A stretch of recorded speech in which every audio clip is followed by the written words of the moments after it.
ನಮಸ್ಕಾರ. ಶ್ರೀ ಮಹಾಮುನಿ ಚೌಡೇಶ್ವರಿ ಶಕ್ತಿಪೀಠದ ಚಾನೆಲ್ಗೆ ತಮ್ಮೆಲ್ಲರಿಗೂ ಸ್ವಾಗತ. ಇವತ್ತಿನ ವಿಚಾರ ಬಂದು ಲಕ್ಷ್ಮೀ ಪೂಜೆ. ಏನು ಒಳ್ಳೆ ಲಕ್ಷ್ಮೀ ಪೂಜೆ ಅಂತ ಹೇಳ್ಬಿಟ್ಟು ಸುಮ್ಮನೆ ಆಗ್ಬಿಟ್ರಿ ಅಂತ ಕೇಳಬೇಡ್ರಿ. ಇವತ್ತಿನ ವಿಚಾರ ಬಂದು ಲಕ್ಷ್ಮೀ ಪೂಜೆಗೆ ಸಂಬಂಧಪಟ್ಟಂಗೆ ಲಕ್ಷ್ಮೀ ಅನುಗ್ರಹ ನಮ್ಗೆ ದೊರಕ್ತಾ ಇಲ್ಲ, ಹಣದ ಹರಿವು ನಮ್ಗೆ ಆಗ್ತಾ ಇಲ್ಲ. ಅದಕ್ಕೋಸ್ಕರ ಯಾವ್ದಾದ್ರು ಸರಳ ಪರಿಹಾರ ಅಥವಾ ಮಂತ್ರ ಕೊಡಿ ಅಂತ ಕೇಳಿದ್ರಿ. ಅವ್ರಿಗೋಸ್ಕರ ಇವತ್ತಿನ ವಿಡಿಯೋನ ನಾವು ಮಾಡ್ತಾ ಇದೀವಿ. ಇವತ್ತಿನ ವಿಡಿಯೋದಲ್ಲಿ ಸರಳವಾದಂತ ತಂತ್ರ ಮತ್ತು ಮಂತ್ರ ಎರಡನ್ನೂ ಕೊಡ್ತಾ ಇದೀವಿ. ಎಷ್ಟೋ ಜನ ಕೇಳ್ತಾ ಇದ್ರಿ, ಗುರುಗಳೇ ಕಷ್ಟ ಬಿದ್ದು ಕೆಲಸ ಮಾಡ್ತೀವಿ, ಸಾಲ ಬಾಧೆಯಿಂದ ಹಾಗೆ ಇದೆ, ಸಾಲ ಅನ್ನೋದೇ ತೀರ್ತಾ ಇಲ್ಲ, ಆರ್ಥಿಕವಾಗಿ ಅಭಿವೃದ್ಧಿ ಅನ್ನೋದೇ ಕಾಣ್ತಾ ಇಲ್ಲ, ಆ ಮಹಾಲಕ್ಷ್ಮಿ ಅನುಗ್ರಹ ನಮ್ಗೆ ದೊರಕ್ತಾ ಇಲ್ಲ, ದೊರೆಯೋದಕ್ಕೆ ಏನಾದ್ರೂ ಒಂದು ತಂತ್ರ ಪರಿಹಾರ ಕೊಡಿ ಅಂತ ಕೇಳಿದ್ರಿ. ಅವ್ರಿಗೋಸ್ಕರ ಈ ವಿಡಿಯೋನ ನಾವು ಇವತ್ತು ಮಾಡ್ತಾ ಇದೀವಿ.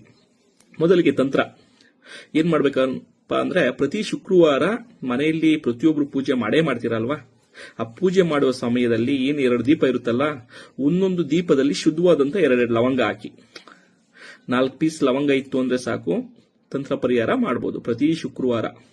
ಯಾಕಂದ್ರೆ ಪ್ರತಿ ಶುಕ್ರವಾರ ಯಾಕಪ್ಪ ಮಾಡ್ಬೇಕು ಅಂದ್ರೆ, ಅವತ್ತು ಅಮ್ಮನ ವಾರ ಅಂತಾನೆ ಕರಿತೀವಿ.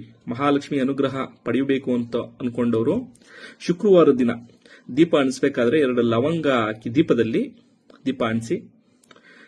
ಇದನ್ನ ಮಾಡೋದ್ರಿಂದ ಲಕ್ಷ್ಮೀ ಕೃಪಾ ಕಟಾಕ್ಷ ದೊರೆಯುತ್ತದೆ. ಇದನ್ನ ಮಾಡ್ಬೇಕು. ದೀಪ ಅಣಿಸೋ ಟೈಮಲ್ಲಿ ಒಂದು ಮಂತ್ರ ಸಮೇತ ನೀವು ಹೇಳ್ತಾನೆ ಮಾಡಬೇಕು. ದೀಪ ಅಣಿಸಿದ ಮೇಲೂ ಸಮೇತ ಸಾಧ್ಯ ಆದ್ರೆ ಅಮ್ಮನವ್ರ ಫೋಟೋ ಮುಂದೆ ಕೂತ್ಕೊಂಡು ಒಂದು 108 ಬಾರಿ ಈ ಕೆಳಗಡೆ ಕೊಟ್ಟಂತ ಮಂತ್ರನ ನೀವು ಹೇಳ್ತಾ ಹೋಗ್ಬೇಕು.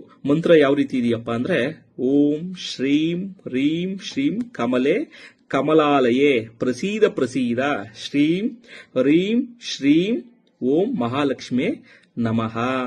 ಈ ರೀತಿಯಾಗಿರುತ್ತೆ ಮಂತ್ರ. ಮತ್ತೊಮ್ಮೆ ಹೇಳ್ತಾ ಇದ್ದೀನಿ, ಓಂ ಶ್ರೀಂ ಹ್ರೀಂ ಶ್ರೀಂ ಕಮಲೆ ಕಮಲಾಲಯೇ ಪ್ರಸೀದ ಪ್ರಸೀದ ಶ್ರೀಂ ಹ್ರೀಂ ಶ್ರೀಂ ಓಂ ಮಹಾಲಕ್ಷ್ಮೇ ನಮಃ.